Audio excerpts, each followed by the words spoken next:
Olá, meus amigos. Meu nome é João Augusto Castro, sou advogado, professor de processo civil e tive sua companhia durante toda a semana, durante 5 encontros, para nós tratarmos de procedimento comum à luz do novo CPC. Hoje eu tenho a felicidade de ter aqui comigo 3 estudantes de direito, 3 amigos que estudam direito, para direcionar a mim algumas perguntas sobre o tema das nossas aulas, dos nossos encontros. E eu estou aqui então com meu amigo Fernando, com minha amiga Ingrid, com meu amigo Igor, que vão direcionar algumas perguntas que serão respondidas aqui em 2 blocos do nosso programa Saber Direito Responde. Fernando, qual que é a sua dúvida, meu amigo? Tendo em vista ter sido elaborado o novo Código de Processo Civil, livre de amarras ditatoriais, diferentemente dos demais códigos, podemos chamá-lo de CPC cidadão? Muito boa pergunta, Fernando. Olha só, de fato é um CPC democrático porque concebido numa era que não ditatorial. Os nossos 2 outros códigos, o CPC de 39 e de 73, não são códigos concebidos numa era democrática como nós vivemos agora, né? O de 39 no Estado Novo, de 73 em plena ditadura militar. Então, sim, nós temos um código democrático, de era democrática, e um código que permitiu a participação do povo na sua feitura, na sua elaboração. Foram mais de 100 audiências públicas por todo o país quando da elaboração do anteprojeto.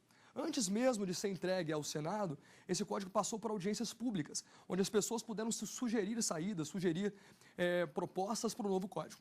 Bom, mas não só por isso ele é um código democrático. Ele é democrático também porque ele dá protagonismo à parte.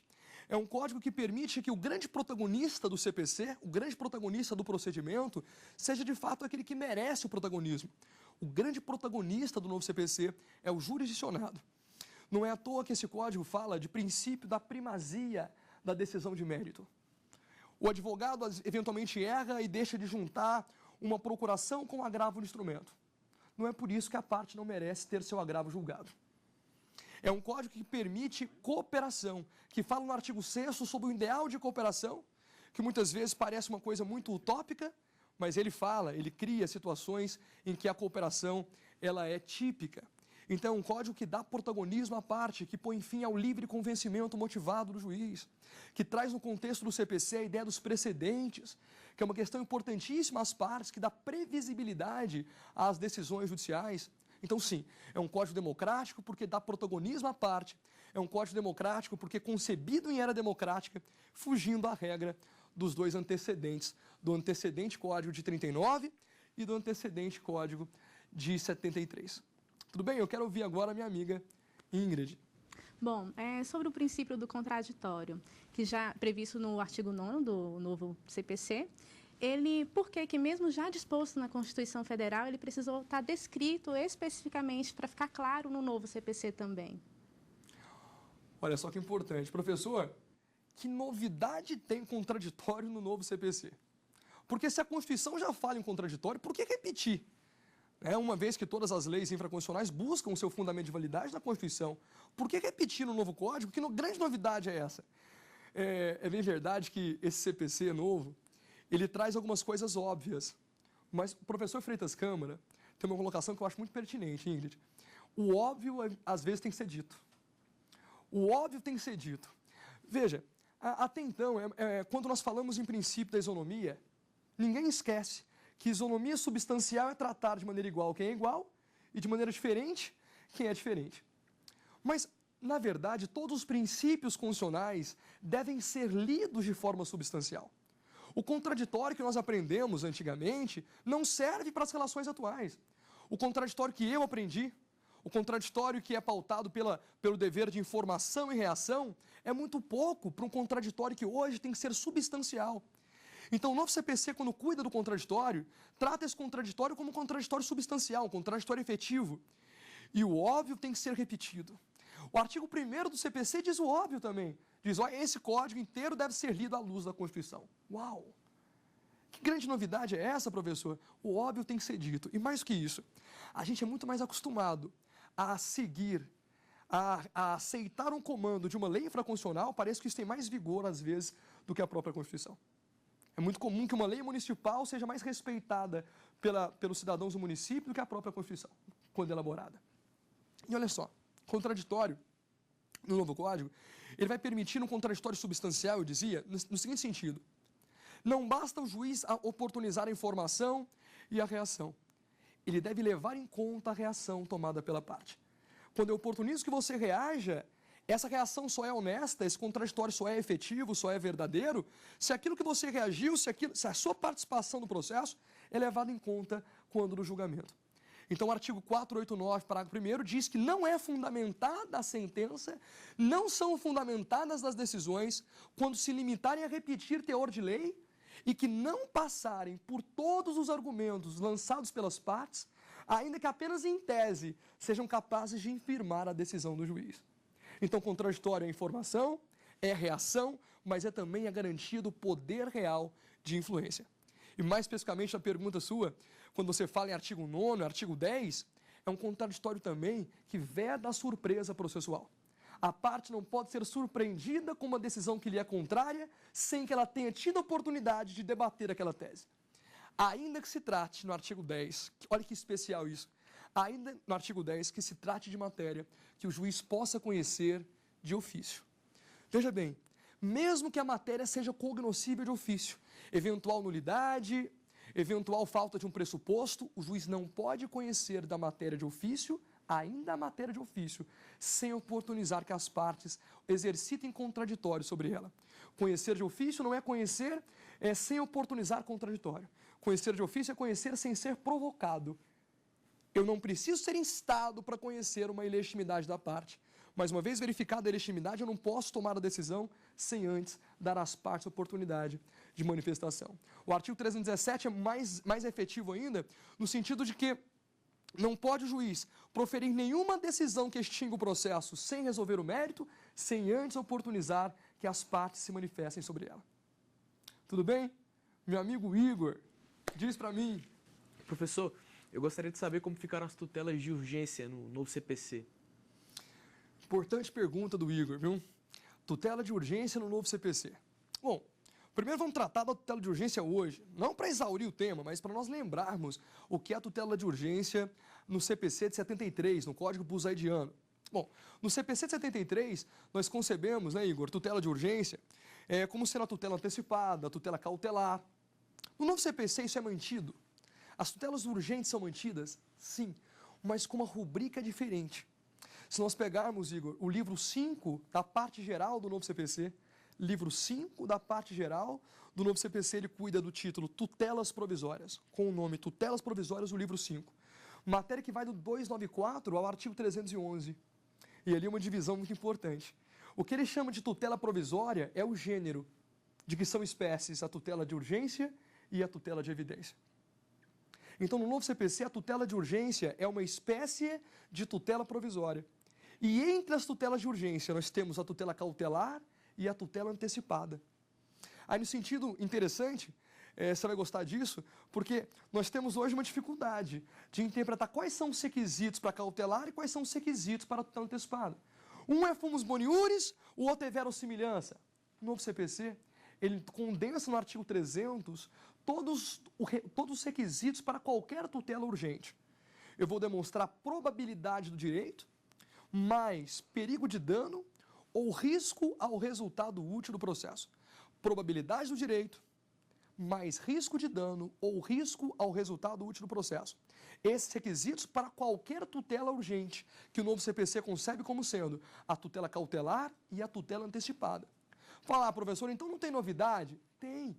Porque no CPC de 73, nem toda tutela antecipada está lastreada na urgência.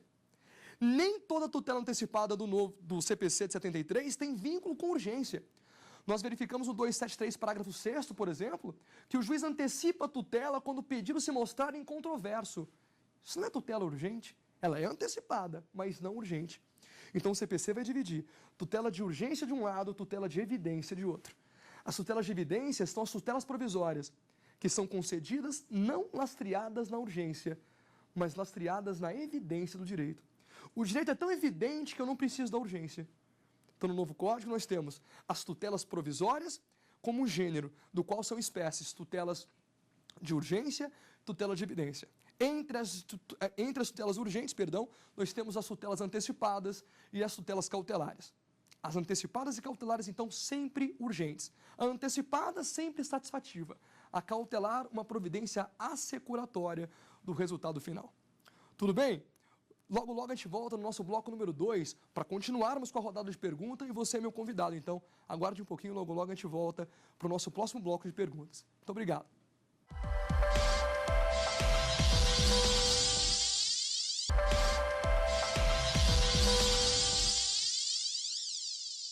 Bem-vindos de volta, meus amigos. Vamos aqui voltar com as perguntas, com as indagações dos nossos amigos estudantes de Direito, que fizeram uma rodada de perguntas muito interessante sobre procedimento comum, sobre tutela provisória. E agora eu quero escutar novamente meu amigo Fernando sobre a próxima indagação. Fernando, por favor, querido. Com o advento do novo Código de Processo Civil, teremos na teoria celeridade processual, respeitando o princípio da razoável duração do processo. Entretanto, na prática isso se concretizará? Olha só, é uma pergunta que a resposta dela interessa a todo mundo que é do direito, a todo mundo que não é do direito, a todo mundo que se preocupa de alguma forma com o Poder Judiciário e com a grande preocupação que nós temos com celeridade processual. Professor, o processo novo, o novo CPC, ele realmente resolve o problema da celeridade, especialmente o procedimento comum, é um procedimento mais ágil? Pois é, Fernando, não é. Não é. Eu tenho muita segurança em te afirmar que o procedimento comum, da forma que ele foi concebido no novo CPC, ele não é por si só um procedimento mais ágil. Não é. Eu te dou demonstrações disso quando eu te falo que os prazos são computados agora apenas os dias úteis. Então, os prazos aumentaram, Fernando. Todas as oportunidades que o CPC novo teve de aumentar ou de reduzir contraditório, ele aumenta as possibilidades de contraditório. Ele aumenta o prazo de agravo de 10 para 15 dias, ele aumenta a réplica de 10 para 15 dias, e todos os dias, prazos contados fixados em dias, computados apenas nos dias úteis. Então, só por aí dá para entender que esse novo CPC, esse novo procedimento comum, não é assim tão enxuto. Ele não é nada enxuto. Aliás, o réu, no novo CPC, será citado para a audiência inicial de conciliação, que vai acontecer sei lá quando, depende da pauta.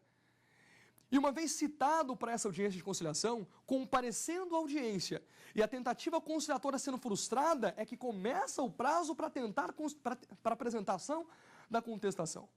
Então imagina numa audiência marcada aí para daqui a um ano, eu fui citado, daqui a um ano vem a audiência, frustrada a conciliação, que começa meu prazo para contestar. Então não é um procedimento enxuto. Agora, professor, pode dar certo? Pode dar certo, não pelo tamanho do procedimento, porque não é nada enxuto. Ele é muito longe do procedimento sumário que nós temos hoje. Né? Agora, pode dar certo em virtude do ideal de conciliação e mediação. Né? Nós seremos agora citados para uma audiência inicial de conciliação.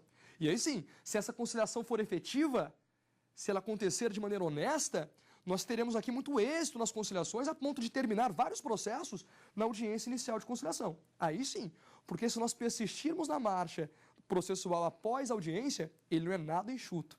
Ele permite muito contraditório, os prazos são grandes e contados apenas os dias úteis. A fundamentação que se espera do juiz é demorada, não é qualquer fundamentação que o novo CPC aceita, então, no meu entender, não é um procedimento enxuto, muito embora a ideia de conciliação criada como primeira audiência, se funcionar, se for levada a sério, fará com que nós tenhamos uma redução do número de processos. Isso sim. Ingrid, por favor.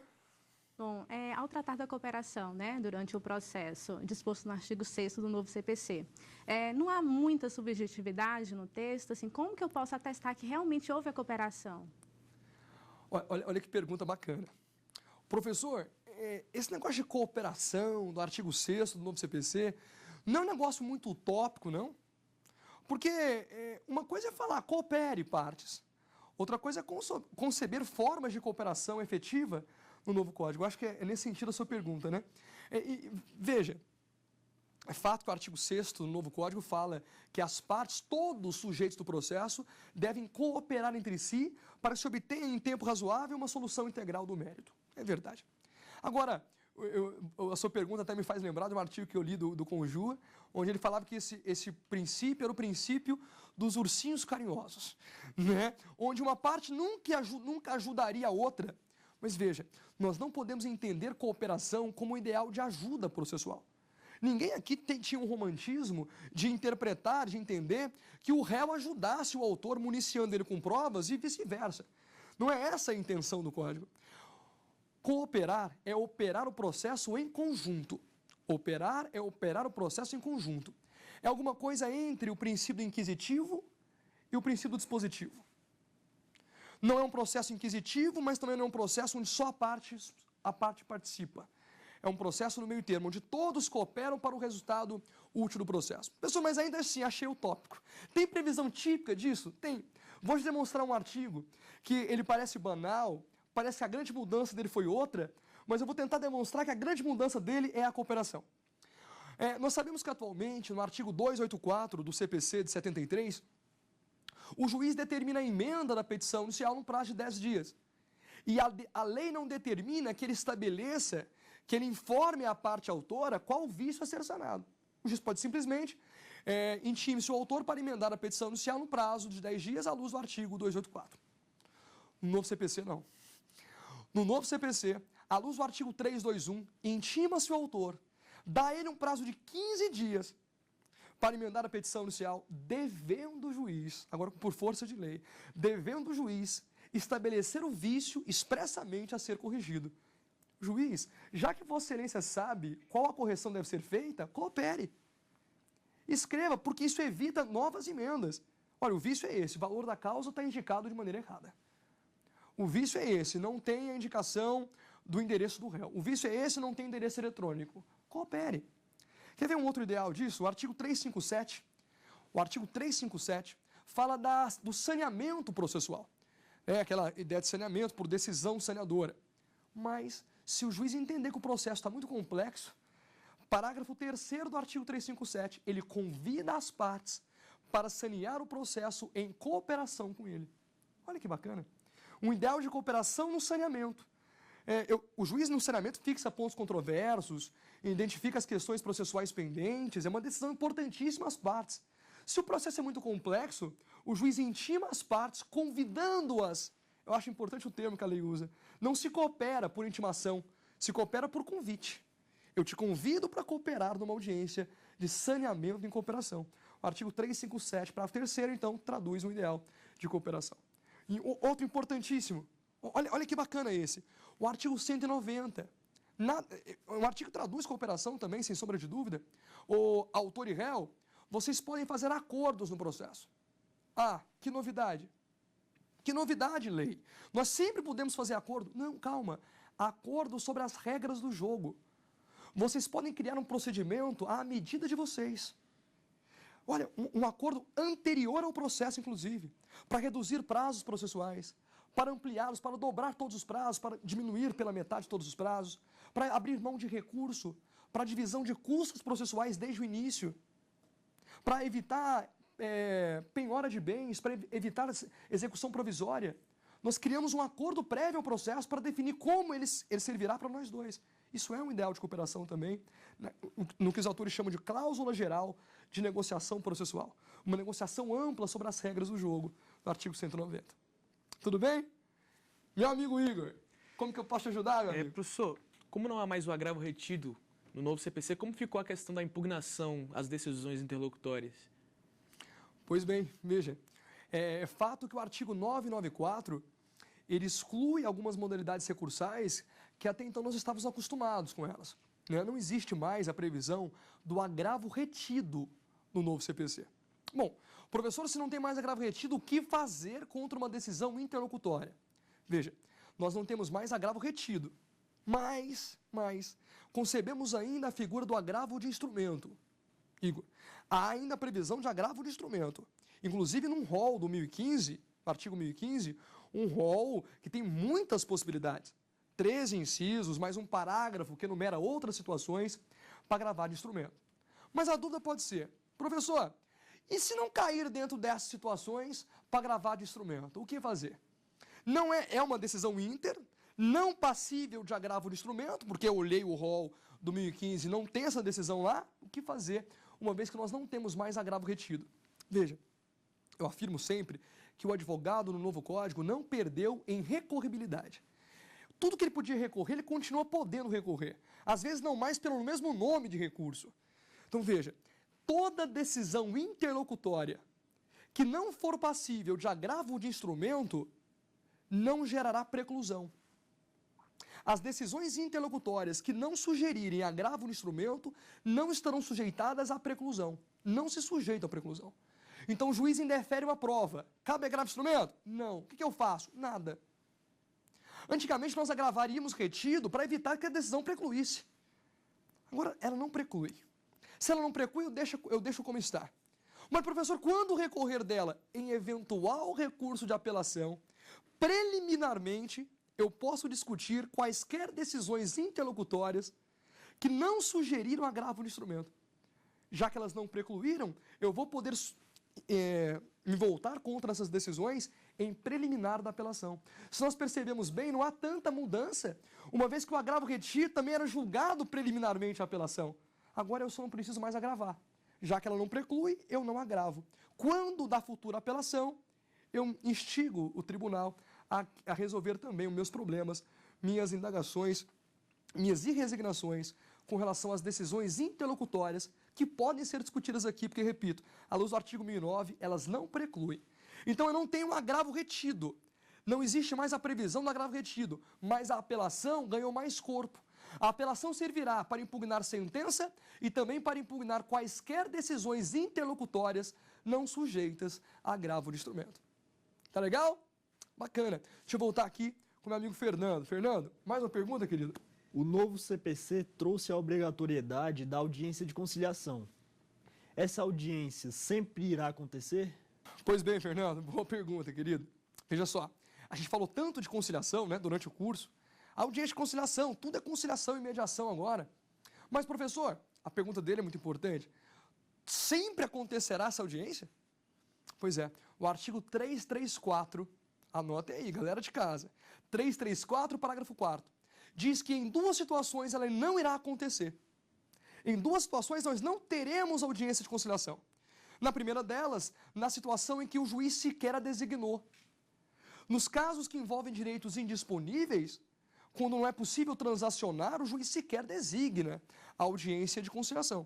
Mas, uma vez designada a audiência, o réu pode pedir o seu cancelamento com antecedência mínima de 10 dias. Mas esse cancelamento só surtirá efeito prático de cancelar a audiência se, somado ao cancelamento pedido pelo réu, nós tivermos uma opção do autor na petição inicial pela não realização da audiência. Então, de duas uma, a audiência não vai acontecer ou porque o juiz não a designou, porque não era caso transacionável, não era caso que pediria, que possibilitaria a autocomposição, ou porque o autor fez a opção pela sua não realização e o réu pediu o seu cancelamento com antecedência mínima de 10 dias. Então, somados esses dois nãos, nós não teremos audiência. Mas veja, ainda que o autor tenha feito a opção pela não realização da audiência, o réu será intimado com a data da audiência marcada. Intimado com a data da audiência marcada, ele pode pedir o cancelamento. Aí, somado o pedido de cancelamento dele com antecedência mínima de 10, com a não opção feita pelo autor, não acontecerá audiência. Eu fico, ninguém respondeu isso ainda, com um buraco na pauta de 20 minutos, preciosíssimos, que não tem como, não é médico isso aqui para encaixar alguém, não tem como encaixar ninguém naqueles 20 minutos. E a lei não responde isso também. Tá legal? Pessoal, voltando aqui com vocês, para nós encerrarmos, infelizmente, o nosso Saber Direito Responde, um programa muito querido, né? Que eu assisti em casa várias vezes, esperando as dúvidas dos alunos. E aqui tive a oportunidade de responder algumas delas. Muito obrigado a todos vocês que nos acompanharam durante todo o curso, durante todo o nosso curso de procedimento comum. Muito obrigado a vocês que são do direito, que são alunos, que são graduandos, que se preocupam com prova do OAB, que se preocupam com prova de concurso e nos acompanharam. E um obrigado especial ao meu amigo Fernando, minha amiga Ingrid, meu amigo Igor, que embelezaram aqui o nosso programa com perguntas muito pertinentes. Muito obrigado a você que nos assiste. Fiquem todos com Deus. Um grande abraço. Até a próxima. Dúvidas sobre o assunto? Então mande um e-mail para nós, saberdireito@stf.jus.br. Você também pode estudar pela internet acessando o site da TV Justiça, www.tvjustiça.jus.br.